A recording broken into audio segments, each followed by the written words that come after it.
Y amén. Bueno, hermano, buenos días a los que se acaban de conectar. El devocional de hoy es un devocional muy hermoso, la verdad que sí, y nos va a dar, perdón, mucha esperanza, pero también nos va a llevar a reflexionar si realmente somos pobres y humildes de espíritu, si realmente hemos entrado al reino de los cielos. Maitana, sí. Buenos días, hermanos. Septiembre 20. Admitamos que somos pobres. Volviendo su vista hacia sus discípulos, decía: Bienaventurados ustedes los pobres, porque de ustedes es el reino de Dios. Lucas 6:20. Jesús exalta lo que el mundo menosprecia y rechaza lo que éste admira. Este es el gran reto de las bienaventuranzas y sobre todo de esta enseñanza de Jesús sobre las riquezas. Vivimos en un mundo que nos mueve a exaltarnos, en particular en el ámbito de las finanzas y de las riquezas materiales.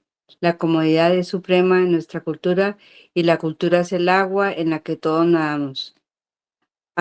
Así que las primeras palabras de la enseñanza de Jesús en este sermón nos enfrentan. Bienaventurados ustedes los pobres. ¿Qué está haciendo Jesús? ¿Está sugiriendo que la pobreza material de alguna manera es clave para la salvación? Para nada. Más bien está explicando que los que en verdad toman conciencia de su pobreza espiritual entrarán en el reino de Dios.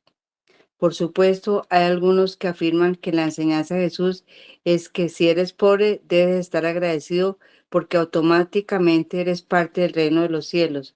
Pero este tipo de pobreza no es la clave para entrar en el reino de Dios, como tampoco las riquezas en sí mismas son la sola principal razón para la exclusión de otro.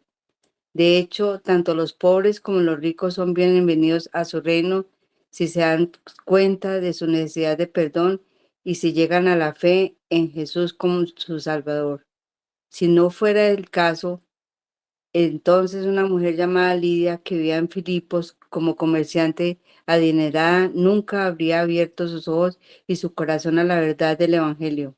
Hechos 16, 11, 15. No obstante, es importante notar que la pobreza financiera también puede ser un medio de bendición espiritual. Esta pobreza a menudo lleva a las personas a descubrir su dependencia absoluta en Dios, no solo por sus necesidades físicas y materiales, sino también por las bendiciones espirituales. Por esta razón, la pobreza tiende a provocar una respuesta mucho mejor al Evangelio que la riqueza. Disfrutar de abundancia material fácilmente puede cegarnos a nuestra necesidad más profunda, nuestro acceso al reino de Dios. La riqueza es a menudo un terreno fértil para el orgullo, de manera que nuestro corazón se olvida de que tanto el rico como el pobre pasará como la flor de la hierba. Santiago 1:10.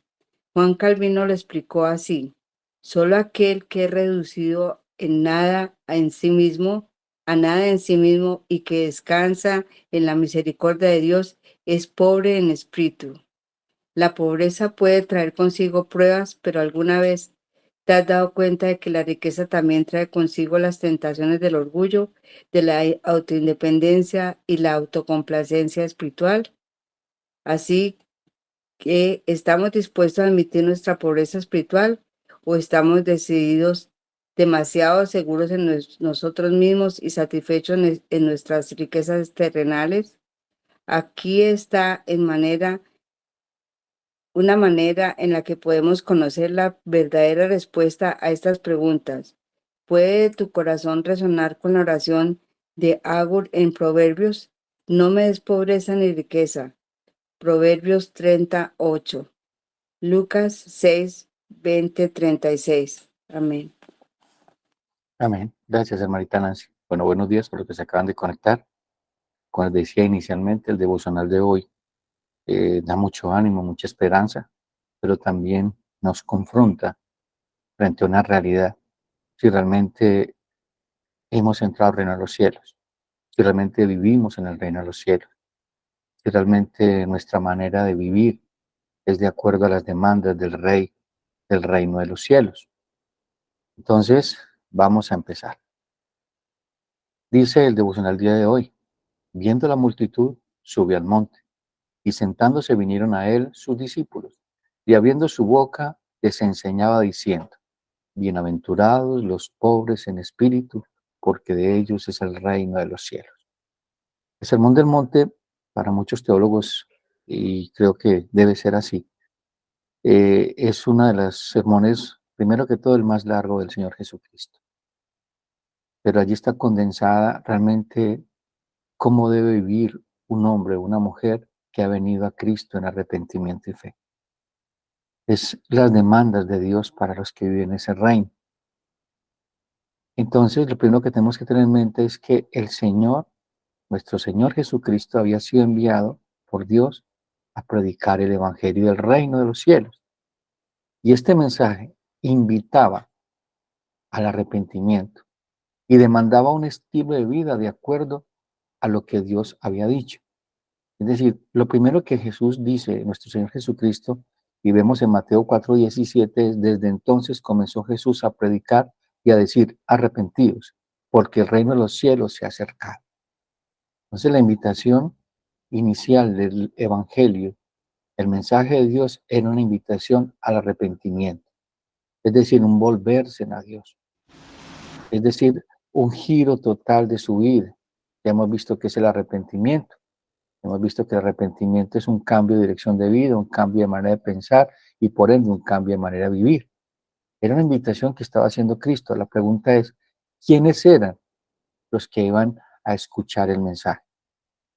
Porque Jesús predicó el mensaje y nosotros predicamos el mensaje, pero no todos van a escuchar. Son muchos los llamados, pocos los escogidos. Pero ¿quiénes son aquellos que estaban sensibles a escuchar este mensaje y a poder entrar al reino de los cielos? Entonces, este mensaje solo podía ser comprendido y aplicado a todos aquellos que serían ciudadanos del reino. Era y es imposible que quien no sea un llamado a vivir el reino de los cielos pueda vivir este mensaje. Es imposible. O sea, si alguien no entra al reino de los cielos, es imposible que viva de esa manera. No va a poder vivir. Pretenderá, pero no podrá. Una cosa es pretender, otra cosa es poder. En Mateo 7:24 al 27 dice el Señor, y está terminando el Sermón del Monte. Este es el sello del Sermón del Monte. Mire lo que dice: cualquiera, pues, que me oye estas palabras y las hace, una cosa es oír, otra cosa es hacer. Hay muchos oidores dentro de la iglesia, pocos hacedores. La gran mayoría oímos, pero no hacemos. La pregunta es: ¿por qué tú oyes y no haces? Puede que hoy, aquí sentados viendo este devocional, escuchando este devocional, hayan personas que creen que viven el reino, pero no son del reino. Y hoy es el día que puedan venir a arrepentimiento y fe y entrar al reino de los cielos y disfrutar de saber de que Dios es por nosotros. Entonces dice: cualquiera pues que me oye estas palabras y las hace, le compararé a un hombre prudente que edificó su casa sobre la roca. Descendió lluvia, vinieron ríos, soplaron vientos y golpearon contra aquella casa y no cayó, porque estaba fundada sobre la roca. Pero cualquiera que me oye estas palabras y no las hace, le compararé a un hombre insensato que edificó su casa sobre la arena y descendió lluvia, vinieron ríos y soplaron vientos y dieron con ímpetu contra aquella casa y cayó y fue grande la ruina. Si ve tan importante y tan determinante este mensaje para nuestra vida, el Evangelio de Dios es determinante en tu vida. ¿Cómo estás construyendo tu casa? Si tu casa está siendo construida dentro del reino de los cielos, o no es así. Y podemos hablar no solamente de nuestra casa donde habitamos, con nuestra familia, es nuestro corazón, en la manera que vivimos. Entonces, primero que todo vamos a definir qué significa bienaventurado. Bienaventurado, según el lenguaje, el diccionario de la reina, perdón, de la lengua castellana dice bienaventurado, que goza de Dios en el cielo. Pero son sinónimos: afortunado, feliz, dichoso, contento, alegre, satisfecho. Entonces, ahora apliquémoslo a nuestra vida. El mundo nos ofrece la felicidad en las cosas materiales. Es decir, tú eres feliz porque tienes mucho, pero las riquezas no son felicidad, son arenas movedizas. La paz o la felicidad que ofrece este mundo no es la paz de Dios. La paz de Dios es totalmente diferente. Por eso es que el mensaje del Sermón del Monte es diametralmente opuesto a lo que dice el mundo. Por eso es que el mensaje de la prosperidad tuvo tanta cabida y tiene tanta cabida en el corazón de muchos, porque muchos quieren tener a Dios y tener al mundo en sus manos. Es decir, disfrutar de la bendición de Dios y vivir con todas las bendiciones del mundo. Es decir, un pie en el reino de los cielos y un pie en el mundo, sirviéndole a dos señores. Y es imposible que tú puedas servirle a Dios y a las riquezas. Porque el común denominador o lo que vende este mundo es ser feliz porque tienes mucho. Sé feliz porque están satisfechas todas tus necesidades. Y el mundo no puede satisfacer las necesidades del alma. Es imposible. Es como el agua del mar no puede satisfacer tu sed. Sin Cristo tú no eres gozoso. Una cosa es la felicidad, otra cosa es el gozo. La felicidad es circunstancial, depende de circunstancias y es momentánea. El gozo es eterno. El gozo es la seguridad y la confianza de saber de que Dios es por nosotros, de que somos sus hijos, de que Él está en control, de que Él guía nuestros pasos, de que moramos bajo la sombra del Altísimo, de que nuestra vida, nuestra morada es bajo la sombra del Omnipotente. El verdadero cristiano vive de esa manera, confiando y esperando y dependiendo de Dios, no de las cosas del mundo. Y eso vamos a empezar a mirarlo hoy en el devocional. Entonces, todas las condiciones demandadas por Cristo para ser bienaventurado, es decir, feliz, gozoso, pleno, satisfecho, completo, son diametralmente opuestas al concepto de la felicidad que determina el mundo. En Mateo 5:4 dice, bienaventurados los que lloran, porque ellos recibirán consolación. Yo no creo que el mundo diga eso. Bienaventurado, eres feliz porque estás llorando, no. Y mire que el mensaje es totalmente opuesto. O sea, el cristianismo siempre será una contracultura. Es totalmente diferente al mundo. Tú no puedes mezclar el reino de los cielos con el reino de los hombres. No tiene comunión las tinieblas con la luz. El cristianismo siempre será una contracultura. Si tu cosmovisión del reino de los cielos es otra, créeme que la voluntad de Dios nunca será agradable ni perfecta para ti. Es decir, no has entrado al reino de los cielos. Si tú vives en el reino de los cielos, pero estás insatisfecho, no hay contentamiento, no tienes gozo, no hay paz. Esa paz que sobrepasa todo entendimiento, como dice Filipenses capítulo 4, versículos 6 al 7, cuando dice, sean conocidas todas tus peticiones delante de Dios, con toda oración y ruego, con acción de gracias. Y la paz de Dios que sobrepasa todo entendimiento guardará tu mente y tu corazón en Cristo Jesús, Dios nuestro. Ese es un hombre que vive en el reino de los cielos. Es una mujer que sabe que a pesar que hay dificultades, que hay problemas, que hay situaciones difíciles en nuestro hogar, en nuestra vida, estamos gozosos, estamos seguros, confiados de que seremos consolados por el Señor, de que seremos ayudados por Dios, porque Él dice, yo soy tu ayudador, yo te sustentaré. Dios es por nosotros en todas las áreas de nuestra vida, no en algunas, sino en todas. Debemos estar completos porque en Cristo estamos completos. Tú no puedes pretender decir que estás completo en Cristo y estar insatisfecho. No va a haber contentamiento. Si eso está pasando es porque está siendo arrastrada por la corriente de este siglo. Está siendo arrastrado por los deseos de los ojos y la vanagloria de la vida.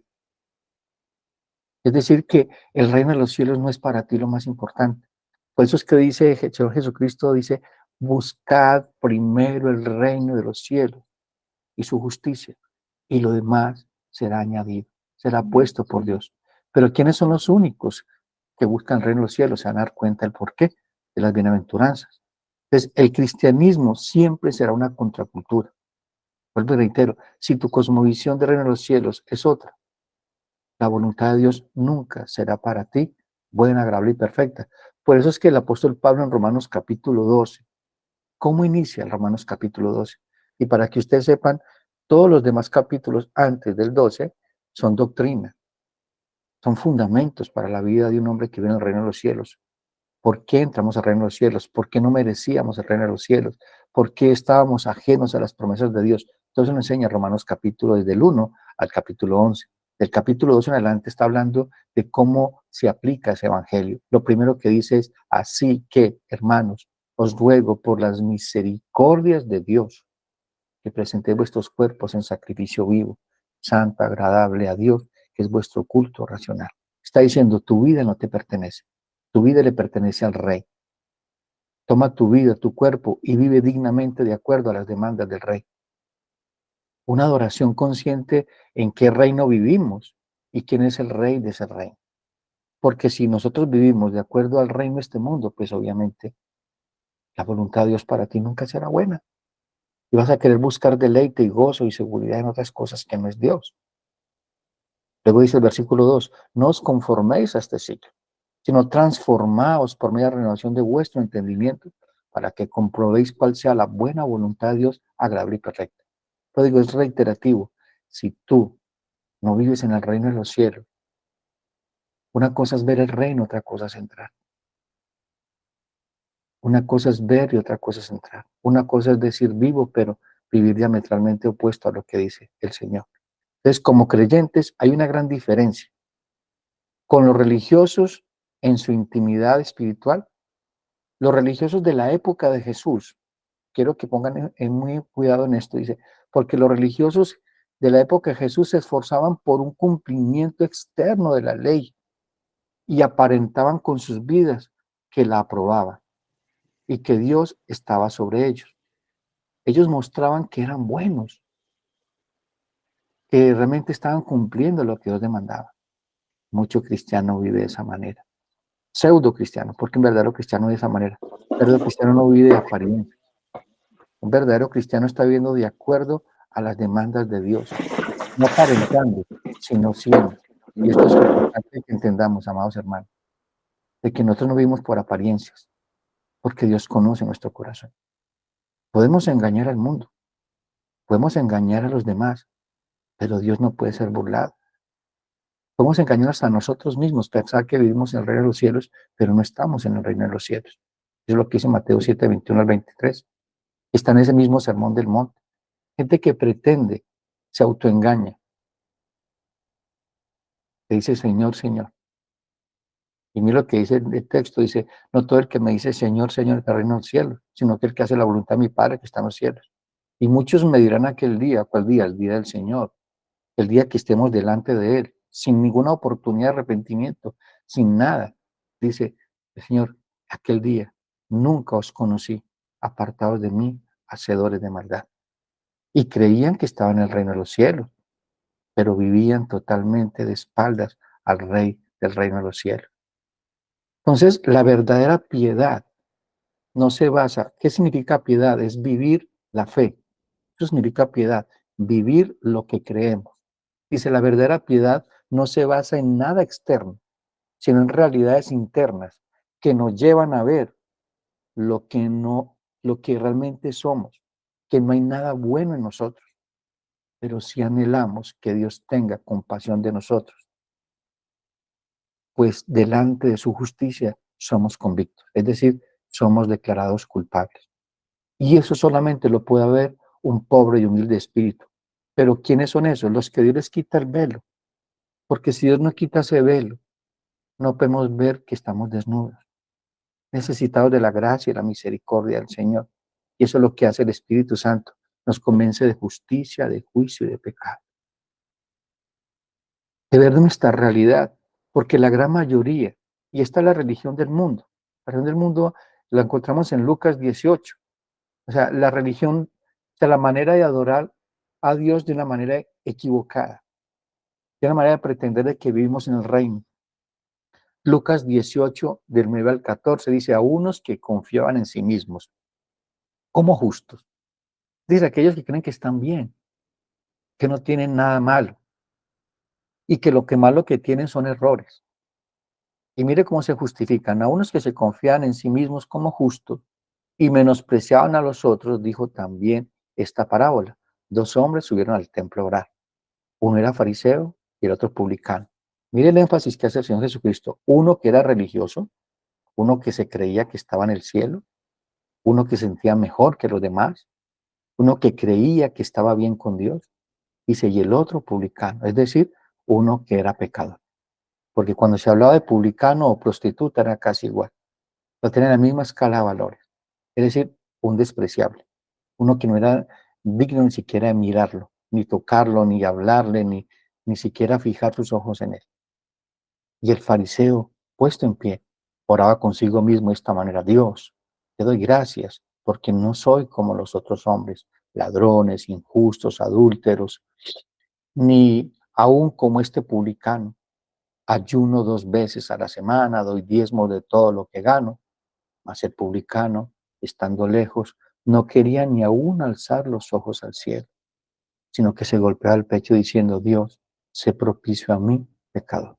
Aquí encontramos un pobre y humilde de espíritu, un hombre que reconoce quién es delante de Dios, que Dios es santo, santo, santo, que es perfecto, que es sublime, y que nosotros somos solamente pecado, que no hay nada bueno en nosotros, que no merecemos sino el juicio y la ira de Dios. Si tú te sientes merecedor del cielo, tienes un gravísimo problema. Tienes el problema que tiene este hombre, el publicano. Está confiando en sus obras, está confiando en él mismo.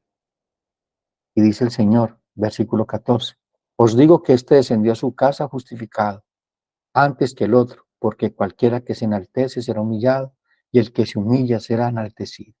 El Evangelio nos humilla. El Evangelio nos pone de rodillas delante de Dios, reconociendo de que somos pecadores. Por eso es que el Evangelio es ofensivo para el religioso. Muchas veces en la iglesia te sientes ofendido cuando el pastor está predicando, porque Dios te está diciendo la verdad, que necesitas un arrepentimiento genuino, que necesitas ponerte de rodillas delante del Rey. No justifiquemos nuestros pecados con los pecados de otros. Somos pecadores delante de Dios. No sé si ustedes recuerdan a David, cuando le pide perdón al Señor. Él no se justifica porque Betsabé se está bañando desnudo.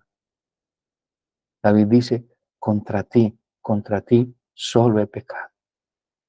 Él cayó de rodillas, no se justificó como Saúl con el pueblo. No busques justificación en los pecados de otros. Reconoce que has pecado delante de Dios y podrás quitar la paja del ojo ajeno. La justicia de los fariseos y los escribas no era suficiente para entrar al reino de los cielos. En Mateo 5:20, el mismo sermón del monte, Cristo dice: porque os digo que si vuestra justicia no fuere mayor que la de los escribas y fariseos, no entraréis en el reino de los cielos. Y los fariseos se creían y sentían en el cielo. Este hombre de Lucas, que está hablando del fariseo, se creía que estaba en el cielo, pero realmente estaba en el infierno. Era un hombre autoengañado en sus propias obras.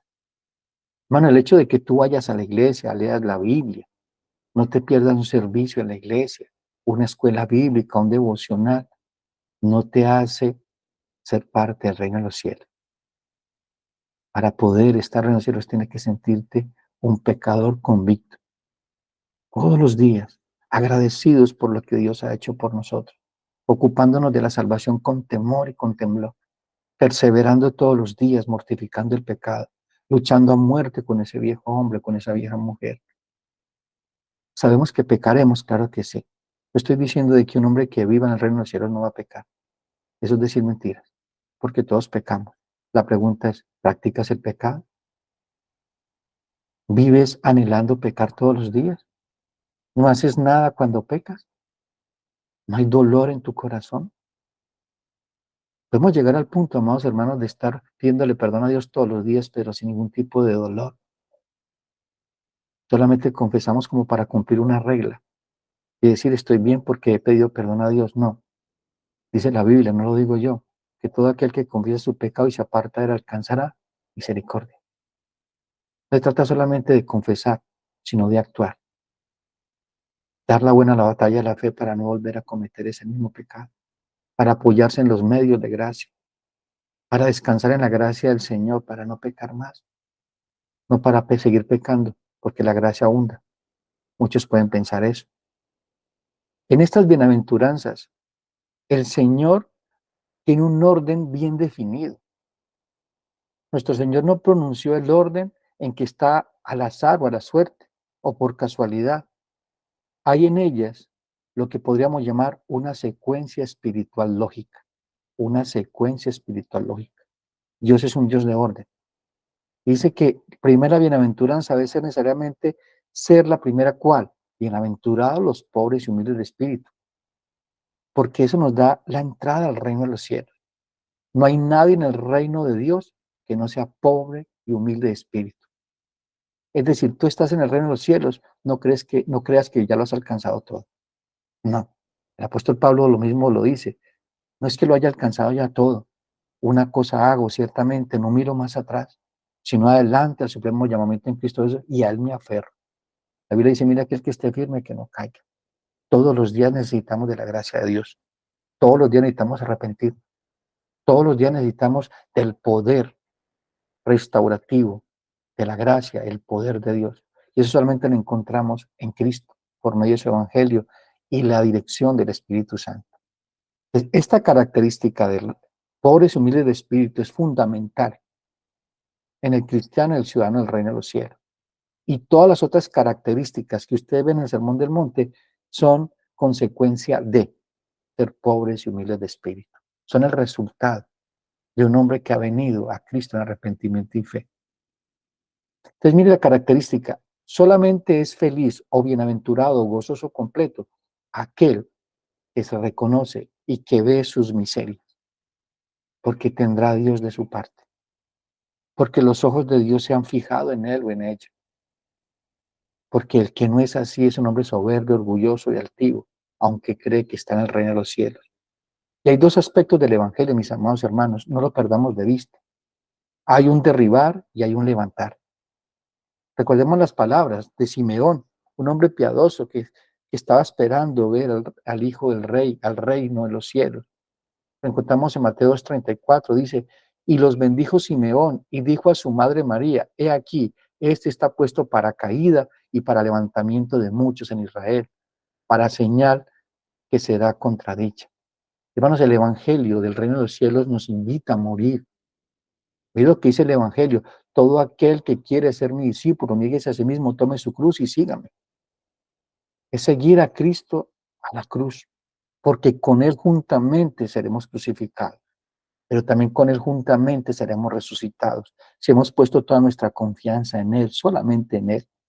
Entonces la caída está antes del levantamiento, es parte esencial del Evangelio, que antes de la conversión debe haber una convicción. El Evangelio de Cristo condena antes de liberar.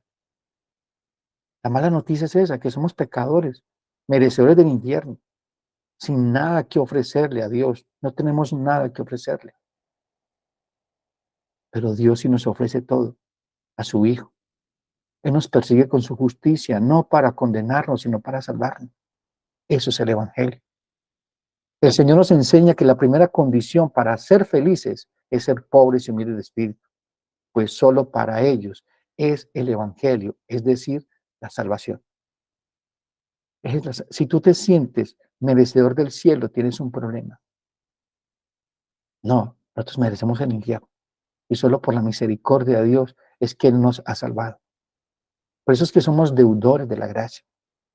Por eso es que no podemos perder de vista qué es lo que Dios ha hecho por nosotros, pero lo damos por sentado.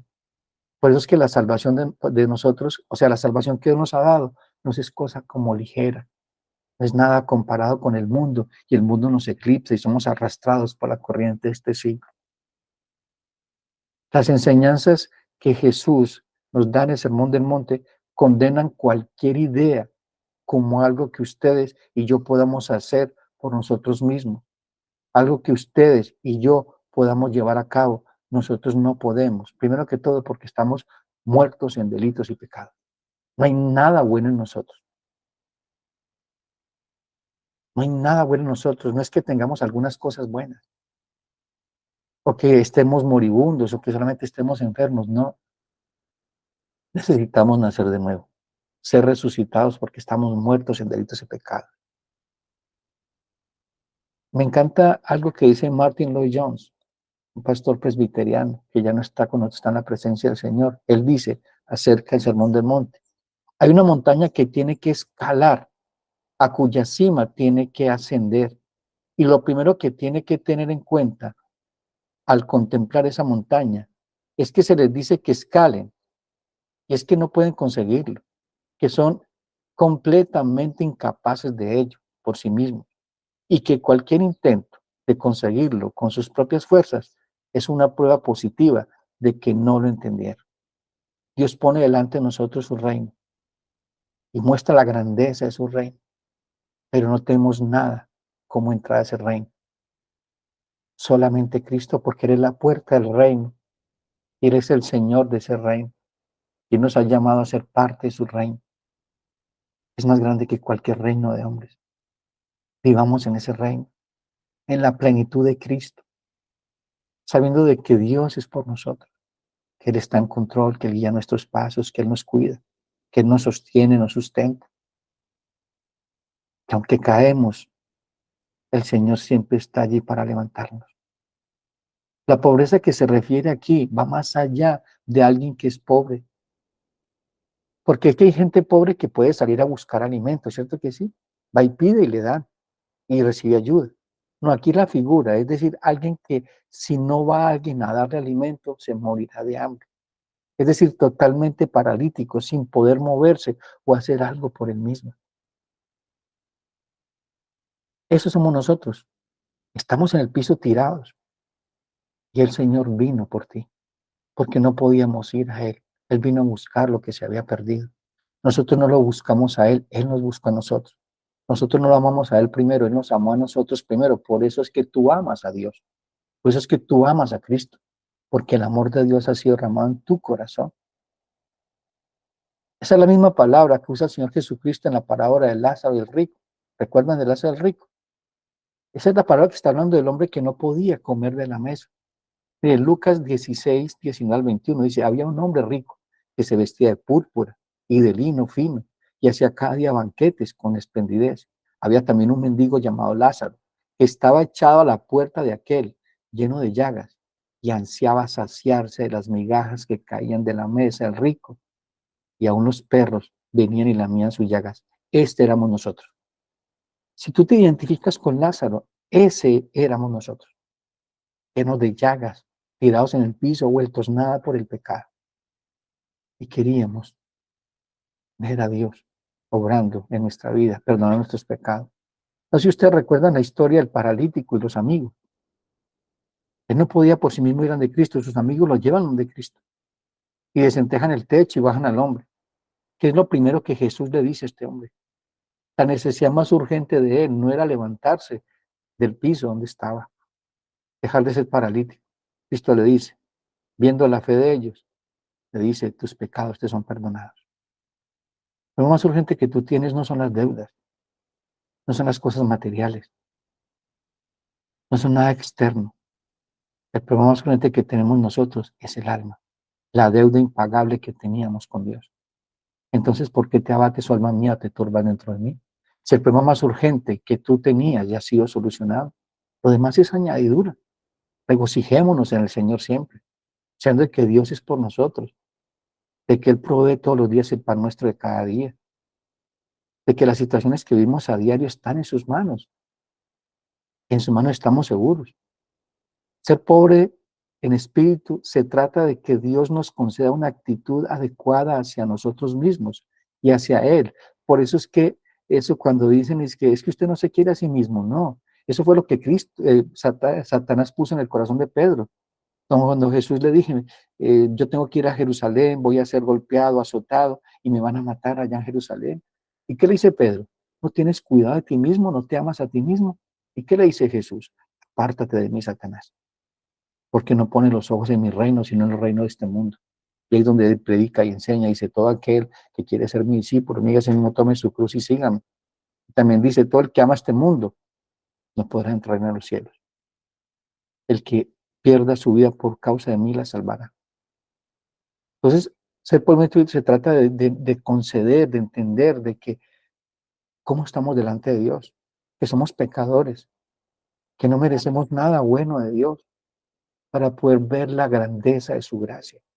Porque si tú te sientes merecedor de algo de Dios, no eres salvo.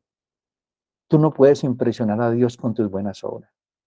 Tú no puedes hacer de que Dios te ame más, porque Él ya te amó con todo. El amor de Dios no cambia, es el mismo ayer, hoy, siempre, pero sí nos cambia a nosotros. Compunge nuestros corazones y nos lleva a la cruz de Cristo a ver la grandeza y la misericordia del Señor. Recordemos al publicano, estando lejos no quería aún alzar los ojos al cielo, sino que se golpeaba el pecho diciendo, Dios, sé propicio a mí que soy pecador. El Señor nos está llamando, no nos está llamando a ser felices, perdón, el Señor nos está llamando a ser felices o bienaventurados, a los pobres humildes de espíritu. Está hablando a pobres en espíritu, es decir, a pobres en su espíritu, es aquellos hombres que no ven su gozo, su felicidad en nada material, y están buscando a Cristo para que les dé cosas materiales. Están buscando a Cristo porque necesitan de su gracia y su misericordia. Por eso el Evangelio de la Prosperidad, por eso tuvo tanto éxito, porque ofrecían algo que no ofrece el Evangelio verdadero. El Evangelio del Señor Jesucristo nos ofrece perdón, misericordia, gracia. Nos ofrece la presencia de Dios en nuestras vidas. Por eso es que somos gozosos, porque Dios nos entrega su presencia, mora en nosotros. ¿Recuerdan al hombre que muere al lado de la cruz de Jesús? A los dos. Lucas 23, 39 al 43. Dice, y uno de los malhechores que estaban colgados le injuriaba diciendo, si tú eres el Cristo, sálvate a ti mismo y a nosotros. Respondiendo el otro, le reprendió diciendo, ¿ni aún temes tú a Dios, estando en la misma condenación? Nosotros, a la verdad, justamente padecemos, porque recibimos lo que merecieron nuestros hechos. Mira que un hombre está viendo su propia realidad. Él no está culpando al Estado, no está culpando a la familia, no está culpando a la sociedad, no está culpando a nadie, está reconociendo de que él merece morir en esa cruz. Jesús no lo merece porque es justo, porque es perfecto. Lo está viendo como el rey, no lo está viendo como un convicto, lo está viendo como un rey, aunque está en la misma condición, desnudo, hecho pedazos, muriendo en la cruz, no lo ve como el otro lo veía. Él lo vio como el rey. Por eso es que le dice, nosotros la verdad justamente padecemos porque recibimos lo que merecieron nuestros hechos, mas este ningún mal hizo. Y dijo a Jesús, acuérdate de mí cuando vengas en tu reino. ¿Ves? Entonces Jesús le dijo, de cierto te digo que hoy estarás conmigo en el paraíso. Aquí está un ejemplo vívido de un hombre que entró al reino de los cielos primero que cualquiera, porque depositó su fe en Jesucristo, porque vio la realidad de su vida, porque vio que lo único que necesitaron era que lo bajaran de esa cruz, o que le dieran una segunda oportunidad. No, él tuvo gozo de saber de que estaba entrando al reino de los cielos con el Rey de Reyes y Señor de Señores. Jesús le ratificó, de cierto, no dudes, confía, descansa en mí, que hoy estarás conmigo en el paraíso. Al entender acerca de esto, nosotros mismos clamamos a Dios por misericordia. El único que puede borrar nuestra deuda y suplir en nuestra bancarrota es cuando clamamos a Dios. En Juan 16, 7 al 11 dice, pero yo os digo la verdad, os conviene que yo me vaya, porque si no me fuera, el Consolador no vendría a vosotros, mas si fuere y lo enviare, y cuando Él venga, convencerá al mundo de pecado, de justicia y de juicio. De pecado por cuanto no creen en mí, de justicia por cuanto voy al Padre, y regresará a juzgarte, y a juzgar a vivos y muertos, y no me veréis más. Y de juicio, por cuanto el príncipe de este mundo ha sido juzgado. Solo el Espíritu Santo nos puede mostrar esa realidad, mis amados hermanos. Pues que la salvación es de Dios, no es de los hombres. Tú no puedes arrepentirte por ti mismo. Es un don de Dios, es un regalo de Dios. Es un regalo de Dios. Debido a nuestra pobreza espiritual, debe tener una muerte del yo para que podamos ser llenos de Cristo. Si tú no has muerto a ti mismo, tú no puedes ser lleno de Cristo. Si tú no has seguido a Cristo hacia la cruz, solamente lo estás siguiendo de lejos y quieres de Cristo sus beneficios.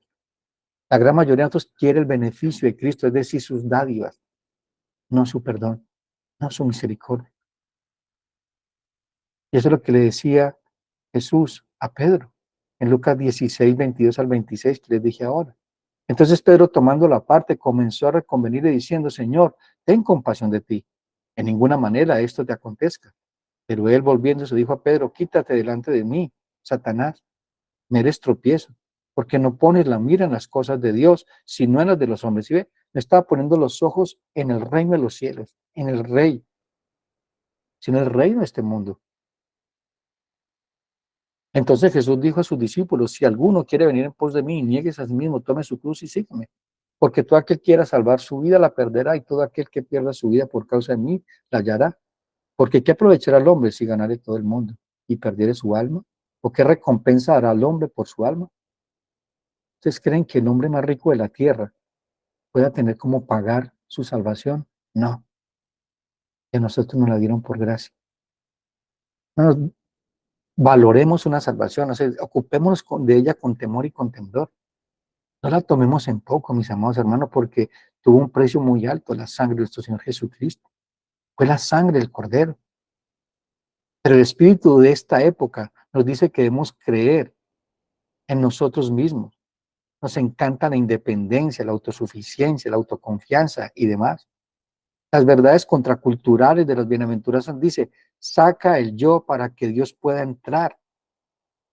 Cuando estamos llenos de nosotros mismos, no perdemos la bendición, hermano. Cuando Dios no trabaja en la autosuficiencia, sino en nuestras miserias. Eso es lo que dice el apóstol Pablo, de buena gana me gloriaré en mis debilidades para que repose en mí el poder de Dios. Cuando te sientes suficiente, estás perdiendo la bendición de Dios. Cuando te sientes de que eres bueno y que eres merecedor de lo que Dios te ha dado. Si alguien está en la presencia de Dios o algo que no sea una absoluta pobreza de espíritu, lleno solo de maldad y pecado delante de un Dios santo. Si tú no te sientes de esa manera, mis amados hermanos, amada hermana, tú no has entrado en los cielos. Hermanos, delante de Dios está su santidad. No sé si ustedes recuerdan a Isaías, profeta mayor. Miren lo que pasa con Isaías. Cuando se encuentra con la presencia de Dios, cuando ve la presencia de Dios, y eso es lo que tenemos que sentirnos nosotros cada vez que predica el Evangelio. Si cuando se predica el Evangelio no pasa nada en tu vida, no te estremece tu alma, no conmociona tus sentimientos, tienes un problema. Tenemos un problema porque nuestros oídos son incircuncisos, están llenos de muchas cosas menos de la necesidad de un Dios vivo, de un Dios santo, perfecto. En Isaías 6, versículo 2 al 7 dice, en el año que murió el rey Usías, vi yo al Señor sentado sobre un trono alto y sublime, y sus faldas llenaban el templo. Por encima de él habían serafines, cada uno tenía 6 alas, con 2 cubrían su rostro, con 2 cubrían sus pies, y con 2 volaban, y uno al otro daba voces diciendo, Santo, Santo, Santo, Jehová, los ejércitos, toda la tierra está llena de su gloria. Y los quiciales de las puertas se estremecieron con la voz del que clamaba, y la casa se llenó de humo. Entonces dije, ay de mí, que soy muerto, porque siendo hombre inmundo de labios y habitando en medio de un pueblo que tiene labios inmundos, han visto mis ojos al Rey, Jehová de los ejércitos. Está hablando Isaías. Cuando vio la presencia de Dios, vio su pecado, vio la necesidad de misericordia, porque la palabra hay es juicio. En el juicio de Dios está sobre mí, soy un pecador. Reconoció que era. No dijo, no es conmigo, soy Isaías. No, es el pueblo que peca, no soy yo. Dice, lo primero que él dice, soy un hombre de labios inmundos, en medio de un pueblo de labios inmundos. Ay de mí. Y mira lo que pasó.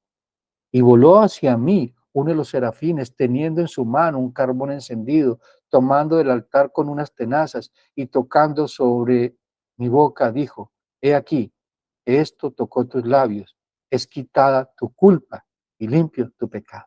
¿Ves? Un pobre y humilde espíritu. Era Isaías. Se vio humillado ante la grandeza y la santidad de Dios. Así nos sentimos nosotros. Hermanos, ¿qué es lo que usted está viendo en televisión, hermano? ¿Qué es lo que usted ve en TikTok? ¿Dónde pasas tu tiempo? En Facebook. ¿Qué es lo que ves? ¿Qué es lo que lees? ¿Qué es lo que escuchas? La santidad de Dios tiene que estar delante de nuestros ojos, el temor a Dios. Tiene que llevarnos a tener ser conscientes de que servimos a un Dios que es santo, santo, santo. Pudiste ser santos en toda vuestra manera de vivir. No ser santurrones, aparentar ser lo que no somos. Decir delante del Señor, Señor, soy un pecador, sé propicio a mí. Tengo estas miserias, ayúdame, levántame, Señor. Si esto no ha pasado en tu vida, créeme que necesitas arrepentirte de tu arrepentimiento. Es decir, que nunca has estado delante de la presencia de Dios, sino de tu religión. Y con este versículo termino. Isaías 29, del 9 al 13. Deteneos y maravillaos. Y mire tan importante esto.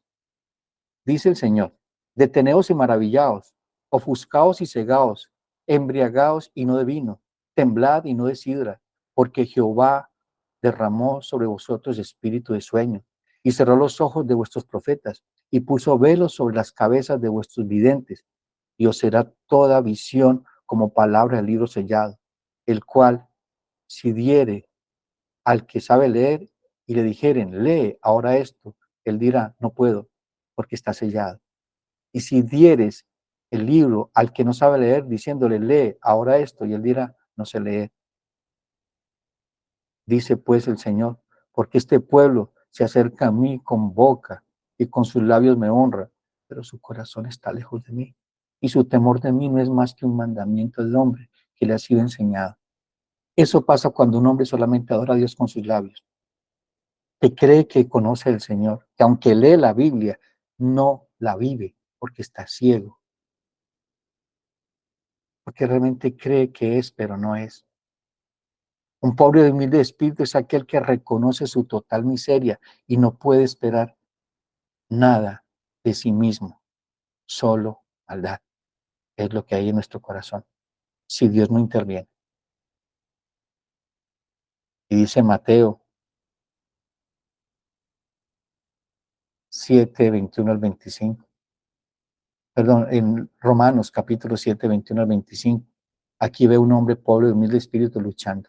Así que queriendo yo hacer el bien, hallo esta ley, que el mal está en mí, porque según el hombre interior me deleito en la ley de Dios, pero veo otra ley en mis miembros, que se revela contra la ley de mi mente, que me lleva cautivo a la ley del pecado que está en mis miembros. Y aquí el grito de victoria. Es el grito de un hombre o mujer redimido por la sangre del Cordero, un hombre que vive en el reino de los cielos, que batalla todos los días por el pecado, y dice, miserable de mí, ¿quién me librará de este cuerpo de muerte? ¿Quién te librará de este cuerpo de muerte? Pues solamente Jesucristo, porque dice, gracias doy a Dios por Jesucristo, Señor nuestro. Amada familia, necesitamos reflexionar y meditar el día de hoy. Meditar cómo estamos viviendo en el reino. Si realmente somos ciudadanos del reino. Si no es así, hoy es el día del arrepentimiento y la fe. Doble nuestro corazón al Señor, Señor, decir, Señor, sé propicio a mí que soy un pobre pecador. Perdóname porque he jugado a ser cristiano. He creído ser lo que no soy. Ayúdame, Señor.